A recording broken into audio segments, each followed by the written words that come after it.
it is my opinion that you do not really understand the concept of banking. All the banks are broke.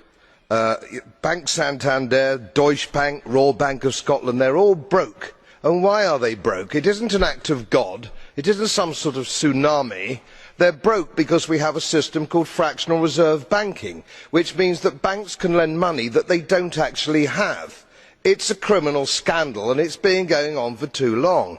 To add to that problem, you have moral hazard, a very significant moral hazard from the political sphere.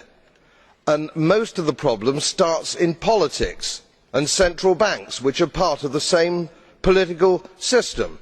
We have counterfeiting, sometimes called quantitative easing, but counterfeiting by any other name. The artificial printing of money, which if any ordinary person did, they'd go to prison for a very long time. And yet governments and central banks do it all the time. Central banks repress the amount of interest that rates are, so we don't have the real cost of money. And yet we blame the real retail banks for manipulating LIBOR. The sheer effrontery of this is quite astonishing. It's central banks that manipulate interest rates, Commissioner.